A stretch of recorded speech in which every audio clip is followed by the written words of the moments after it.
Part 15. Sex, Slavery, and Sorrow in Rome. Intimacy and oppression were inseparably intertwined. Behind every frescoed wall, every perfumed corridor, every carefully choreographed ritual of desire, lay the harsh reality of human ownership. Slavery was not a peripheral institution. It was the backbone of Roman society, shaping every interaction, every expression of power, every lesson in pleasure. The sexual loves of slaves were dictated by their owners, their bodies and desires treated as tools for maintaining social order, political leverage, and even personal satisfaction. Slaves as objects and agents. Slaves existed in a liminal world, legally considered property, yet deeply embedded in the emotional, sexual, and social loves of their master. Wealthy Romans maintained extensive households with slaves trained for every conceivable task, including sexual services, companionship, and even espionage within elite circles. Young men and women were selected for physical beauty, intelligence, and docility, and their training encompassed obedience, performance, and endurance of both pleasure and pain. But slaves were also witnesses, confidants, and sometimes conspirators. In households where secrecy was a currency, slaves knew intimate details that could influence political or familial fortunes. They might act as intermediaries, informants, or instruments in the games of desire that shaped marriages, alliances, and rivalries. Their very existence highlighted a paradox. While legally objects, they wielded subtle, often invisible forms of power, influencing the lives of their masters in ways that could be both protective and destructive. The emotional cost. Yet this power was precarious. Slaves' personal agency was limited, and the emotional toll immense. Love, loyalty, and grief were constant companions, often entwined with abuse and exploitation. Pliny the Younger's letters recount the profound bond he shared with his slave Zosmus, who was both companion and servant.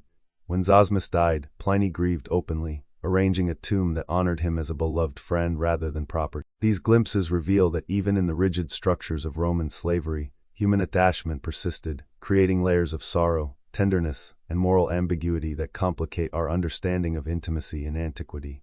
For many slaves, sorrow was inseparable from survival. Forced marriages, coarse sexual relationships, and the constant threat of separation from children, partners, or friends created lives filled with anxiety and pain. Sexuality, in particular, was not a matter of personal choice. A slave's body could be granted or withdrawn at the whim of the master, turned into a tool of obedience, pleasure, or strategic manipulation. Even acts that appeared consensual were entangled with coercion, making every encounter a negotiation of survival, fear, and desire.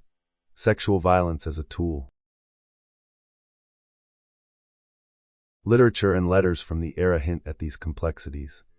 The intense grief Pliny expressed for Zosmus, or the clandestine attachments formed within households, reveal that even in systems designed to crush humanity, bonds of care and attachment persisted. That these bonds existed always under the shadow of coercion, creating a sorrow that was constant, intimate, and unavoidable. The legacy of intimacy and oppression. Sex, slavery, and sorrow were not anomalies but central components of Roman social and sexual life. They reveal a civilization in which desire was tightly regulated by law, custom, and property, where pleasure could be weaponized, and where suffering was often inseparable from intimacy.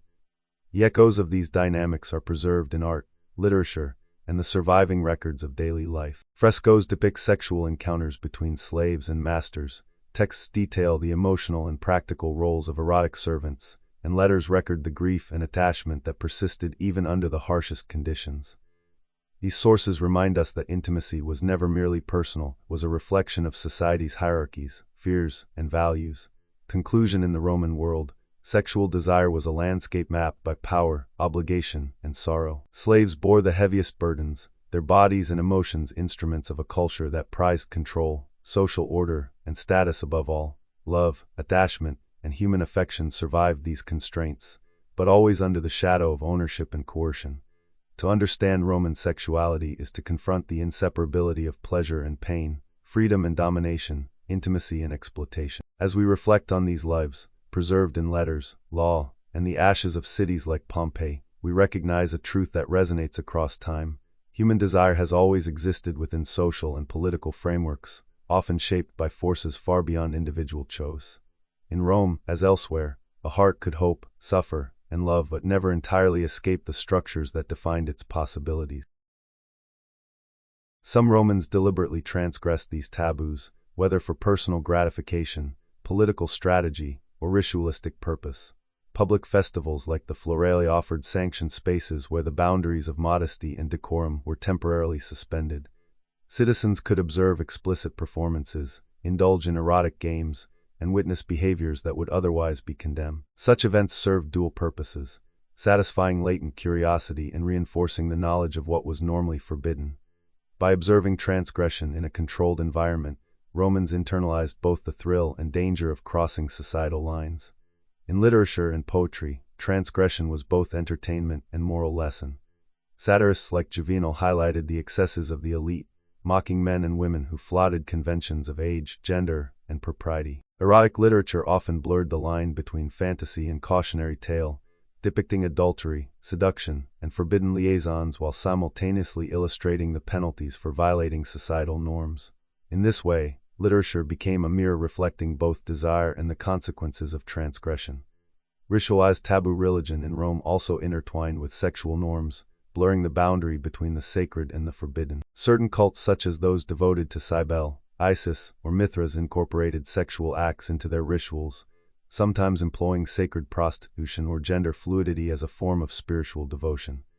The Galli, priests of Cybele, famously castrated themselves in religious ecstasy, assuming roles outside conventional gender categories. Their transgression of societal norms was simultaneously condemned, feared, and revered, illustrating the paradoxical interplay between taboo, ritual, and power. Magic, too, operated in the space of transgression. Purse tablets, love potions, and aphrodisiacs were commonplace, often employing substances or practices that skirted legality or morality. Romans sought to manipulate desire, attraction, and loyalty through supernatural means, blurring the line between medicine, enchantment, and coercion. The pervasive use of magic underscores the centrality of desire in Roman life and the lengths to which individuals would go to navigate or subvert social constraints. The political consequences of sexual transgression. Part 16: Roman Taboos and Transgressions in Rome. Desire was not merely a private matter, it was a force bound by law, ritual, and social hierarchy, constantly tested against the limits of acceptability.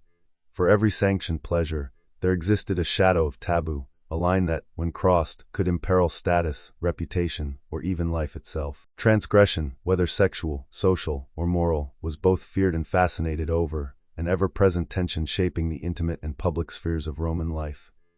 The power of social codes. Roman society operated on a sophisticated web of expectations, where behavior was codified in custom, law, and philosophy. Men and women navigated a labyrinth of rules dictating who could touch whom, where, and under what circumstance. The concept of pudicitia, loosely translated as chastity or modesty, was more than moral decorum. It represented a delicate balance of access, restraint, and strategic exposure. A senator's wife, for instance, was expected to be sexually available to her husband while remaining untouchable to others. To fail in this balancing act was not simply personal shame. It could destabilize family alliances, tarnish political reputations, and even invite legal retribution. This intricate social code extended to interactions among men as well. Roman masculinity was defined by dominance and control, not affection or vulnerability. To be penetrated, even consensually, was considered a profound violation of one's honor, an act so shameful that it could end a political career or provoke lethal retaliation. The rules governing sexual conduct were thus inseparable from the broader hierarchy of power, ensuring that desire was always intertwined with authority. Forbidden desire. Taboo in Rome was as much about hierarchy as morality. Sexual acts were acceptable only when they reinforced social structure. A freeborn male citizen could exploit slaves or prostitutes without censure, but to pursue relationships with other citizens' wives or daughters was a dangerous transgression. Homosexuality, too, was permissible only in specific hierarchical contexts. A male citizen might take the active role with younger men or slaves without criticism, but to assume the passive role was considered an affront to masculine honor.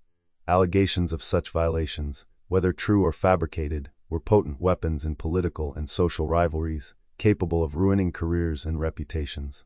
Women, especially of the elite class, faced taboos that were equally complex but gendered differently. Displaying excessive sexual desire, whether in public or private, risked social ostracism. That suppressing desire too rigorously could endanger fertility or marital harmony. The contradictions embedded in Roman sexual expectations created psychological tension for both sexes, where every expression of passion or restraint was weighed against social consequences. Transgression as spectacle.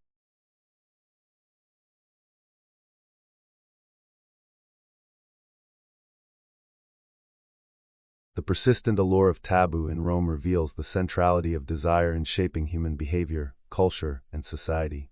By defining what was forbidden, Roman civilization codified power, hierarchy, and morality, ensuring that sexuality could never be divorced from social consequence. Transgression, in turn, highlighted the fluidity and tension within these systems, allowing individuals to test limits, assert agency, and sometimes experience liberation, albeit in fleeting or precarious. As we examine the remains of Rome, the frescoes, letters, and legal documents, we see a society both fascinated by and terrified of desire. Taboo was a mirror reflecting anxieties, ambitions, and hierarchies. Transgression was a shadow showing the possibilities of human agency, the thrill of forbidden pleasure, and the dangers of overstepping societal bounds. Together, they reveal a civilization acutely aware of the power of intimacy, the fragility of reputation, and the eternal tension between what is allowed and what is longed for. Conclusion: in Roman life, the boundaries of sexuality were meticulously enforced, yet endlessly tested.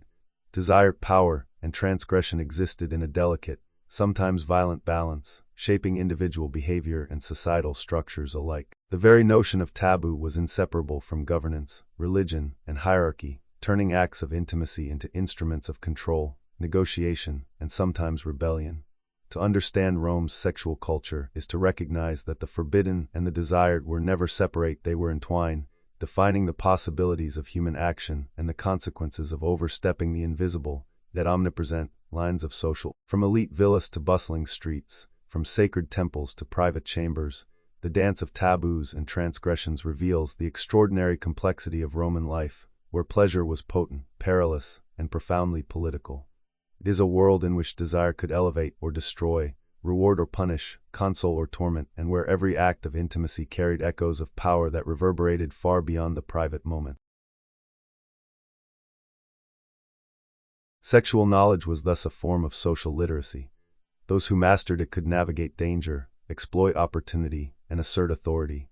Those who failed risked social marginalization, financial loss, or even death. Roman education was not about innocence. It was about preparation for the political, social, and erotic games that defined life in the empire. Love and instruction, even in matters of the heart, teaching persisted. Romantic attachment was observed, dissected, and guided according to societal norms. Young Romans learned how jealousy, desire, and emotional attachment could be leveraged or managed to preserve status and influence. Poetry, drama, and literature served as further instruction, providing examples of passion, betrayal, triumph, and punishment. Romans were taught to read emotion as carefully as law, recognizing that the management of feeling could be as strategic as any act of diplomacy or war. Emotional instruction was inseparable from sexual instruction. Boys learned to assert dominance without appearing cruel, to charm without losing authority. Girls learned to signal availability strategically, to conceal desire without losing influence, and to cultivate both beauty and restraint as forms of social currency. Desire was a skill, and mastery of that skill was essential for survival and success. The lasting impact of Roman instruction, the Roman approach to teaching desire, left enduring legacies in literature, philosophy, and social norms. It created a society acutely aware of the interplay between power, intimacy, and social hierarchy. Education in desire was not optional, it was essential. It produced adults who understood that every glance, touch, or word could carry consequences far beyond the personal, shaping the lives of families, communities, and even the state itself. Through this careful, sometimes cruel tutelage, Romans learned to navigate a world in which pleasure and peril were inseparable, and where desire was a tool that could protect, elevate, or destroy. Instructed from childhood, socialized in ritual, and tested in practice, they became adults for whom love, intimacy, and sexuality were not simply private experiences but public responsibilities, a form of art, strategy, and survival. In teaching desire, Rome produced a civilization where passion was never purely personal, intimacy was never purely private, and love was inseparable from power. Every lesson, every ritual, every observation prepared its citizens for the delicate, dangerous, and often dazzling interplay between the human heart and the social world. Here, in the hidden corridors of villas and the whispered instructions of tutors, the foundation was laid for a culture in which knowledge of desire was as vital as knowledge of law, rhetoric, or warfare. Part 17 Sexuality in Empire and War. Rome was